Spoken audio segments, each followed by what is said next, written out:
ये कहानी है एक माँ, एक बेटी और एक दरिंदे की।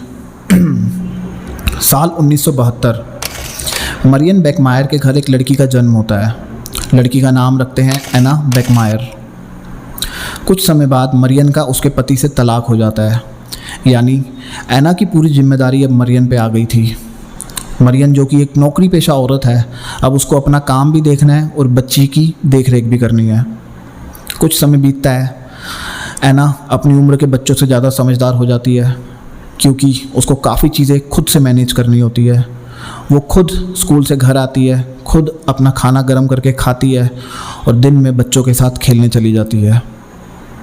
समय बीतता है और फिर आता है एना की ज़िंदगी का सबसे काला दिन। 7 मई 1980 दिन की शुरुआत होती है एना और मरियन की बहस से। दोनों में किसी चीज़ को लेकर बहस होती है। एना अपने स्कूल चली जाती है, मरियन अपने ऑफिस। दिन में हमेशा की तरह एना स्कूल से घर आती है, अपना खाना गर्म करती है, खाती है और बाहर चली जाती है खेलने के लिए। लेकिन आज वो जब बाहर जाती है तो उसको मिलता है क्लॉस गब्रोस्की, जो कि उनके पड़ोस में रहता है। गब्रोस्की एना को अपनी बिल्लियों के साथ खेलने का लालच देता है और एना उसके साथ चली जाती है। अब शाम होती है। शाम को मरियन अपने घर आती है, एना को ढूंढती है, घर के अंदर, घर के बाहर। जब एना कहीं नहीं मिलती तो थक कर पुलिस स्टेशन जाती है। पुलिस स्टेशन में जाके कंप्लेंट करती है। अब पुलिस वाले एना की खोज स्टार्ट करते हैं। कुछ दिन बाद पुलिस स्टेशन में एक आदमी आता है। वो पुलिस वालों को बताता है कि उसको एना के केस में एक आदमी के ऊपर शक है, जिसका नाम है क्लॉस गब्रोस्की। गब्रोस्की जो कि 34 साल का एक आदमी है और पहले भी यौन उत्पीड़न के केस में सज़ा काट चुका है और उसके बाद मेडिकल प्रोसीजर के थ्रू अपने आप को नपुंसक बना चुका है। पुलिस वाले गब्रोस्की के पास जाते हैं, पूछताछ करते हैं और थोड़ा डराने धमकाने पर गब्रोस्की सब सच बता देता है कि वो एना को अपने घर लेके आया, उसके साथ रेप किया और उसको मार दिया। और मारने के बाद उसकी लाश को एक डब्बे में डालकर पास वाली नहर में बहा दिया। अब मामला अदालत में पहुंचता है और बड़ी चालाकी से गब्रोस्की अदालत में अपनी स्टेटमेंट चेंज कर देता है। वो अदालत के आगे बोलता है कि एना उससे पैसे मांग रही थी और पैसे ना देने पर उसको धमकी दे रही थी।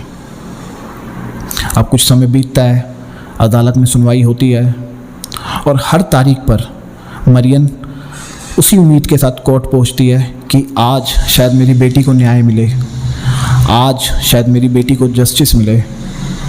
लेकिन कुछ नहीं होता।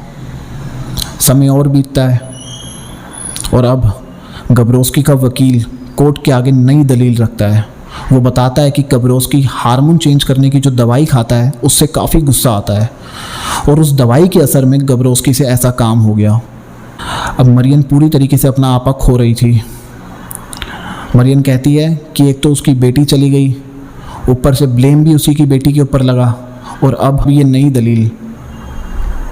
और फिर मरियन देखती है कि कोर्ट के ऊपर इसकी दलीलों का असर हो रहा है। उसके मन में एक डर आता है कि कहीं फिर से ये छूट ना जाए। अब आते हैं 6 मार्च 1981, यानी एना की मौत के लगभग 10 महीने बाद। कोर्ट में सारे पहुंचते हैं, अदालत में सुनवाई हो रही होती है, ब्रेक होती है।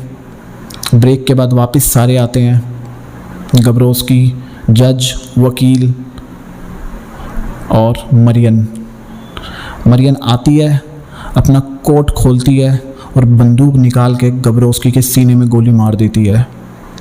और वहाँ खड़े हुए लोग बताते हैं कि वो इतनी असंतुष्ट थी सिस्टम से कि उसने 8 की 8 गोली गब्रोस्की के सीने में उतार दी कि उसके बचने के बिल्कुल भी चांस ना रहे।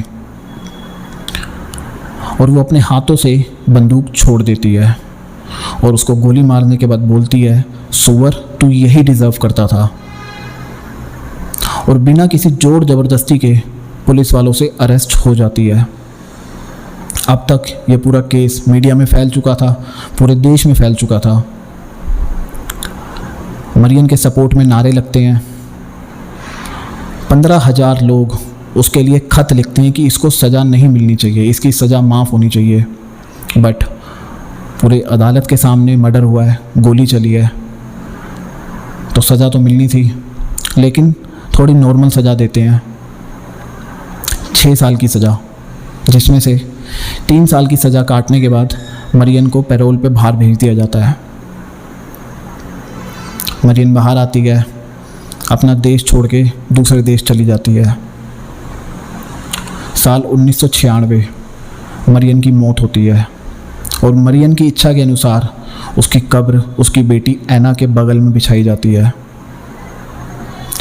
इस इंसिडेंट पे काफ़ी सारी मूवीज़ बनी, काफ़ी सारी डॉक्यूमेंट्रीज़ बनी, वेब सीरीज़ बनी, जिसमें से एक का नाम था there is no time to cry if I am not wrong.